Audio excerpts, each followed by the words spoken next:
คำเตือนการจัดทำข้อมูลเราเป็นเพียงสื่อกลางใช้สถิติและความเป็นไปได้โปรดใช้วิจารณญาณในการรับชมใช้เพื่อเป็นแนวทางในการเสี่ยงโชคสนับสนุนให้ซื้อสลากกินแบ่งรัฐบาลเท่านั้น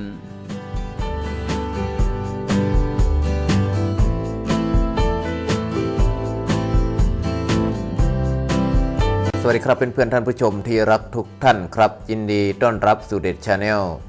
มาแล้วเลขเด็ดเจ้าพายุงวดวันที่16ธันวาคม2562นะครับ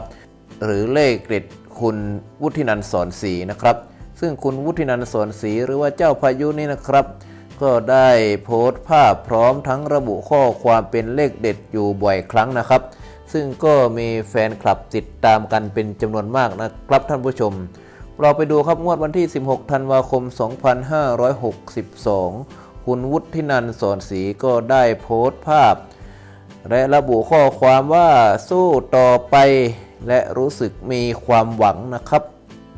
เราไปดูนะครับว่าคุณวุฒินันท์สอนศรีให้เลขอะไรมากันบ้างนะครับซึ่งก็โพสต์เป็นประจำแล้วก็มีแฟนคลับติดตามกันบ่อยนะครับท่านผู้ชมครับนี่ครับเลขของคุณวุฒินันท์สอนศรีก็เป็นภาพของลอตเตอรี่นะครับท่านผู้ชมครับงวดวันที่16ธันวาคม2562นะครับที่เห็นเป็นชุดนี้นะครับส่วนชุดอื่นๆนะครับก็มีการขีดทับไว้เบลอไว้นะครับก็คงจะเน้นชุดนี้แหละครับท่านผู้ชมครับนี่ครับ16ธันวาคม2562นะครับหมายเลขทั้ง6ตัวนะครับ078016นะครับท่านผู้ชมนี่ก็เป็นเลขของคุณวุฒินันท์สอนศรีหรือว่าเจ้าพายุนะครับซึ่งก็ได้โพสต์ภาพผ่านทาง Facebook นะครับก็มีแฟนคลับติดตามกันเป็นจำนวนมากนะครับสำหรับคุณวุฒินันท์สอนศรีนะครับท่านผู้ชมก็เก็บเป็นข้อมูลได้นะครับหรือว่าจะตามเลขนี้ก็ได้เลยนะครับซึ่งก็เป็นเลขสวยเลยทีเดียวนะครับ078016นะครับท่านผู้ชมก็ขอขอบคุณข้อมูลจากสยามวาไรตี้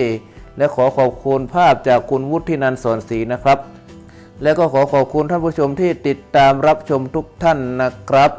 อย่าลืมกดติดตามนะครับเพื่อให้กำลังใจแอดด้วยนะครับทางนี้แอดก็ขออำนวยอวยพรให้ท่านผู้ชมทุกท่านจงอยู่ดีมีชัยตลอดปีตลอดไปรับโชคใหญ่กับคุณวุฒินันท์สอนศรีเลยนะครับงวดวันที่16ธันวาคม